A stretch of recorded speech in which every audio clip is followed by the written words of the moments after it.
जवान की कोई छोटा उम्र है धरने वालों की जय जवान जय किसान, जय जवान जय किसान, जय जवान जय किसान, जय जवान जय किसान। एक मिनट भाई सब भाई बैठ जाओ, एक बार एक नजदीक आ मिनट जाओ। कहने का इजाजत मांगूंगा सब। एक मिनट जमा जाता नहीं दो। बैठ जाओ जब तुम बैठ जाओ भाई, बैठ जाओ। भाई ये जो भाई के जा रहे हैं हम बहुत दिन मराठी हाँ, पर जब इसी जगह पर आम है तो हमारे के साथ ये दर्शन होने में बात ठीक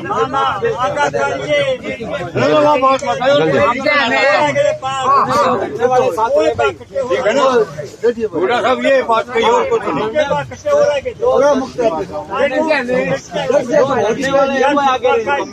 जो यहाँ पे धरने पे पहले वो धरने वाले आगे रहे। भाई बात सुनो, रैब रियाजम दीन बंधु सरजमी पे दीपेंद्र हुड्डा इस धरने के अंदर दूसरी बार पहुंचे हैं। हम इनका तहे दिल से स्वागत करते हैं।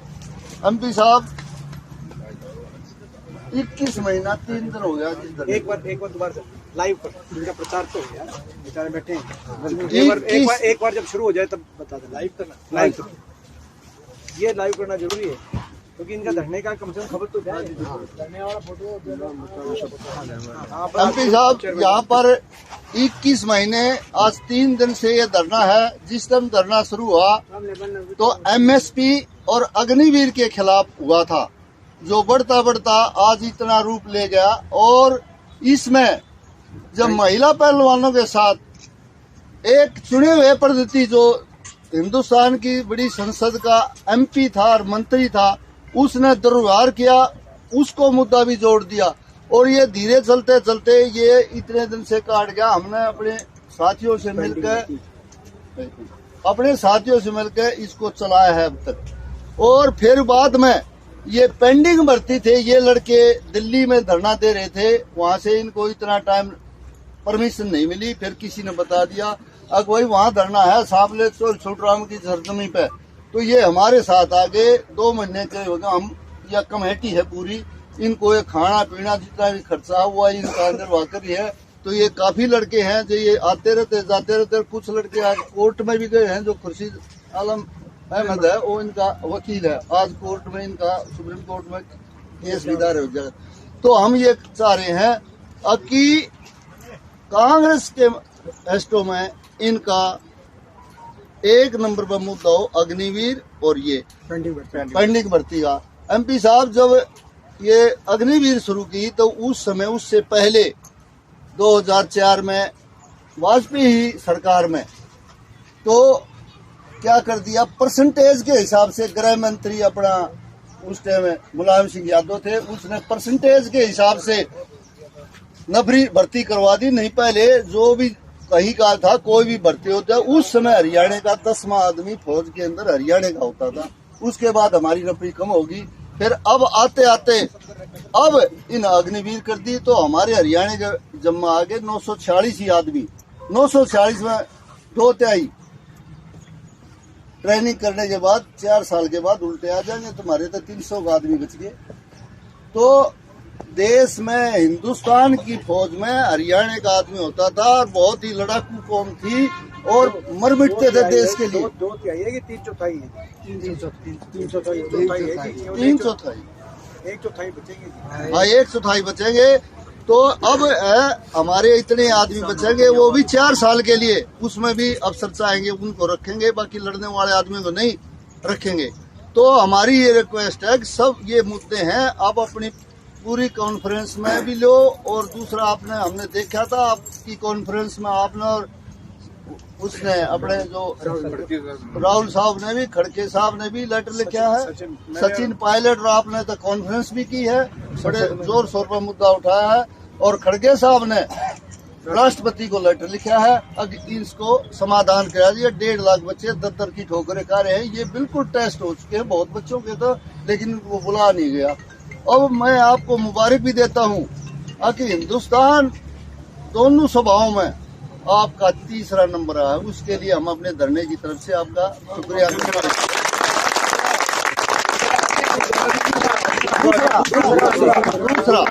भाई गृह मंत्री है वो तो देश का, उसका तो आना ही आना था। लेकिन आप लोगों की आवाज उठाने के लिए, भाईचारा कायम करने के लिए दीपेंद्र हुड्डा एक नंबर है हिंदुस्तान में युवा। तो हम इसका तहे दिल से स्वागत करते हैं। एमपी साहब इनको करो। दूसरा हमारा रिक्वेस्ट है, अब इनके जो है पेंडिंग भर्ती और अग्निवीर, ये मुद्दा आपने एक बार पहले मेरे को भी बताया था कि मैंने ऋतु जी को लिख के दिया था, लेकिन उसने लिख के दे दिया कि ये मुद्दा नहीं उठाया जाएगा। Parameter one rank one pension वाली बात थी, वो आपने लिख कर दिया था। हम उसके लिए भी शुक्रिया गुजार हैं। वो कमेटी आपसे मिली थी, आप वहाँ धरने पर भी गए थे। तो यह छोटा सा रिक्वेस्ट है हमारी, 4 गाँव कमेटी है, ये अलग है, ये बाद में कर लेंगे इसमें। वैसे भी ना बाद में, ये बाद में बात कर लेंगे। अच्छा हाँ भाई, अपना दर्शन सबसे बुजुर्ग आदमी है धरने का।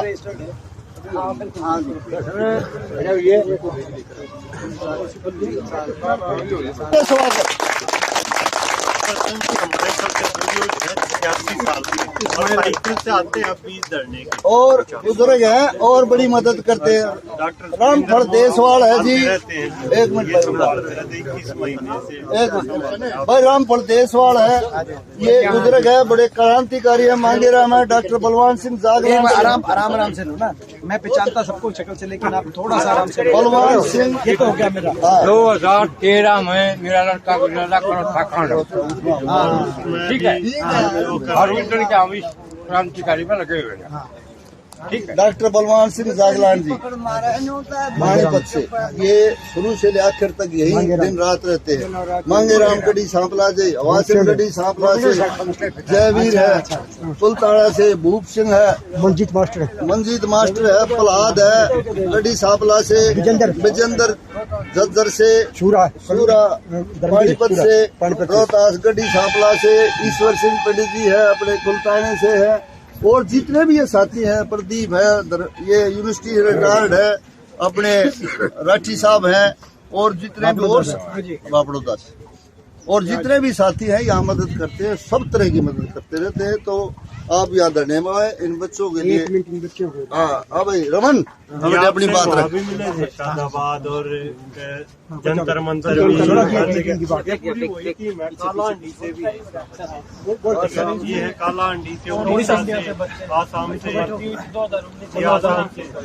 इसमें 60 लाख वो ले आप लोग करो, आप भी फोटो ले जी।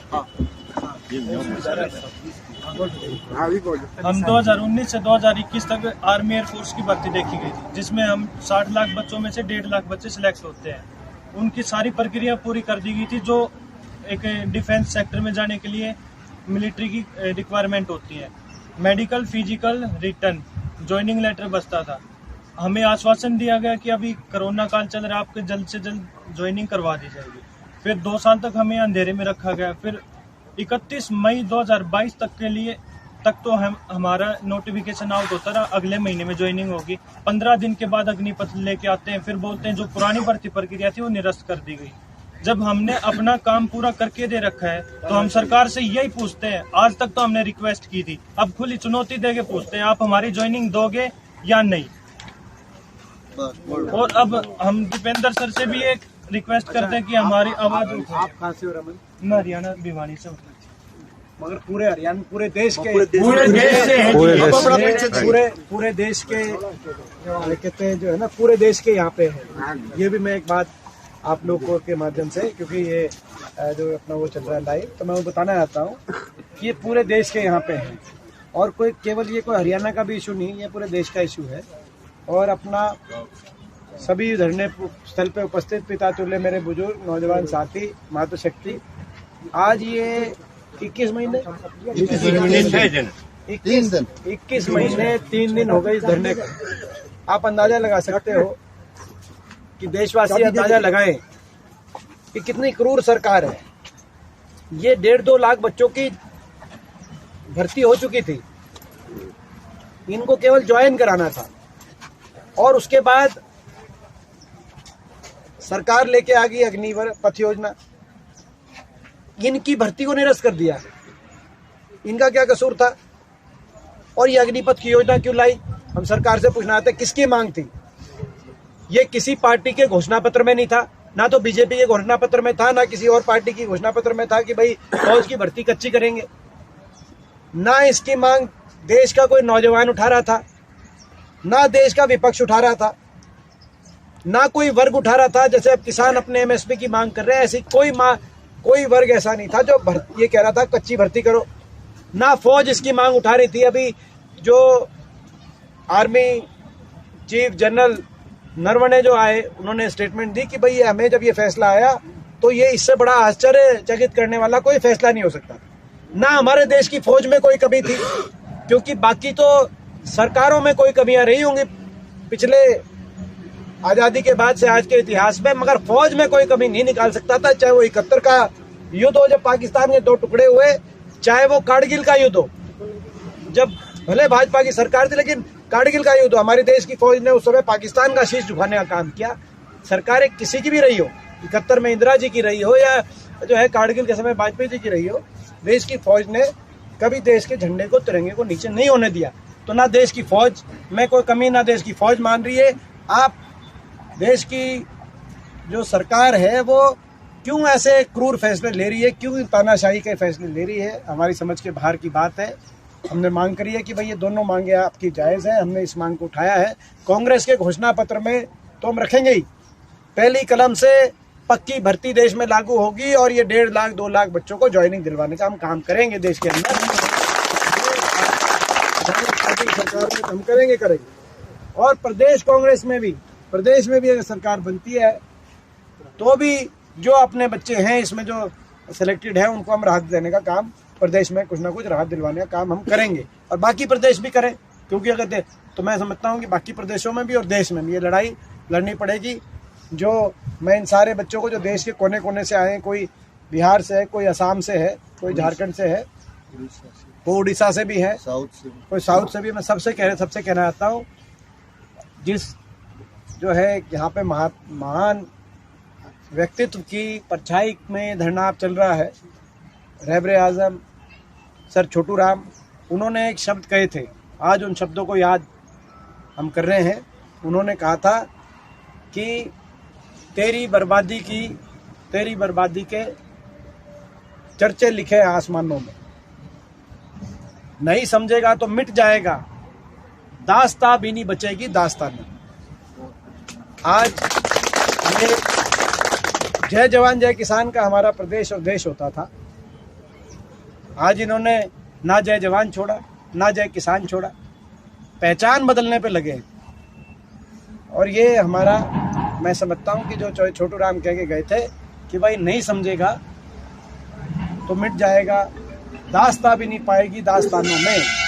तो आज ये जो लड़ाई है सरकार से, हमारे ऐसे लड़ाई लड़ रहे हैं, इनसे 10 साल से लड़ रहे हैं, हमें निशाने पे भी ये ले रहे हैं, लेकिन कोई बात नहीं वो, मगर मैं आप लोग को विश्वास दिलाना चाहता हूँ कि ये तानाशाही है, ये बहुत गलत है। सुप्रीम कोर्ट में आप लोग गए हैं, सुप्रीम कोर्ट में भी लड़ाई लड़ेंगे और जो है अपना प्रजातांत्रिक तरीके से। और इसमें आप लोग का मैटर राहुल जी ने भी पिकअप किया है, वो भी मैं आप लोग को बताऊं। हम लोग उस दिन भी मेरी बात उठती गई वहाँ से लेके, और जो आपने देखा हम गाड़ी में साथ बैठे गए थे, तो उन्होंने फिर ये कहा कि अगले दिन आप जाके प्रेस कॉन्फ्रेंस करो। तो तभी फिर अगले दिन सचिन पायलट और मैंने प्रेस कॉन्फ्रेंस करी, वो भी इस बात को उनको भी पता है। तो लड़ रहे हैं लड़ाई, और जब तक न्याय नहीं होगी, अन्याय है तो बिल्कुल सरासर अन्याय है, घोर अन्याय है, तो इस अन्याय के खिलाफ आपके हम साथ है। और इसीलिए मैं विशेष तौर पे धरने पे दोबारा से हमारे इलाके का मैं नमन करता हूँ कि ये वो इलाका है कि जिनमें बड़े बुजुर्गों ने न्याय का साथ, देखो इनमें से जो बड़े बुजुर्गों की आंखों की तरफ आप देखोगे, सारे नौजवान साथी, इनमें से किसी को भर्ती नहीं होना, और इनके खुद के बच्चे नहीं है इस भर्ती में, जो आप वाली 1.5-2 लाख बच्चे वाली भर्ती, इनमें से किसी का एक का कुछ का बालक नहीं, मगर ये इलाका न्याय नहीं सकता। और ये हमारे बड़े बुजुर्ग न्याय की लड़ाई लड़ने का ये इलाका है। तो मैं इन सबका, हमारे बड़े बुजुर्गों का धन्यवाद करता हूँ कि आप लोग जो है साथ दे रहे हो इन बच्चों को, हम भी भाई पूरी तरीके से साथ। आज मैंने सही दीपेंद्र हुड्डा की आपका धन्यवाद। दीपेंद्र भाई पहुंचे हैं और आप सब की आवाज़ तो उठाते रहते हैं, हम साथ ही थे, अलीगढ़ भी, बुलंदशहर भी, शादाबाद, दिल्ली जंतर मंतर पे भी। और आज ही इनके कहने से कर्नल रोहित जी भी आपकी वो बात रख रहे हैं। और भाई हमारे डॉक्टर जोगिंदर मोर तो आते ही रहते हैं, 2 साल हो गए इस धरने पर, तो मैं इनका धन्यवाद करता हूँ। और इनने बिल्कुल सही बात कही है। जैसे अभी जितने भी हम मिले हैं, मांगे जी हैं और हैं, जितने धरने गए, इन कहते हैं बच्चे भी भर्ती नहीं होने। ये आपके हकों की लड़ाई लड़ रहे हैं और ये आखिरी सांस तक लड़ते रहेंगे, आप हौसला ना छोड़ें। यहाँ सबसे बड़ी दुखद घटना ये है कि पिछले 3 साल में ये जो पेंडिंग भर्ती के बच्चे थे, इनमें से 62 बच्चे सुसाइड कर चुके हैं। 65 बच्चे। एक तो अभी 3-4 दिन पहले ही हुआ है। तो मैं सभी से निवेदन आपके माध्यम से करूंगा, हौसला ना तोड़े। ये बुजुर्ग आपकी लड़ाई लड़ रहे हैं और ये लड़ाई हारेंगे नहीं। और मैं दीपेंद्र भाई से भी ये निवेदन करूंगा, जी दीपेंद्र जी, आप सहयोग करते रहें, इनका हौसला अफजाई करते रहें। ये सभी अपने बच्चे हैं, इस देश की भावी पीढ़ी है। शायद ये सरकार भूल गई है, मोदी सरकार, कि उनके बाद भी देश चलाएगा। ये देश आपके कंधों पर चलना है। ये जमीन आपकी है, ये पेड़ आपके, ये हवा आपकी। तो कोई भी बच्चा निराश ना हो और हौसला रखे। और आप सभी जितने भी भाई यहाँ आए हैं, बुजुर्ग हैं, मैं आपसे भी ये निवेदन करूंगा, समय समय पर अपना समय देते रहें और इनका हौसला अफजाई करते रहें। आप यहाँ आए, इसके लिए आप सभी का बहुत बहुत धन्यवाद। चाय के लिए धन्यवाद। मेरा असल में जी काफी बस समझ सकते हो। हाँ।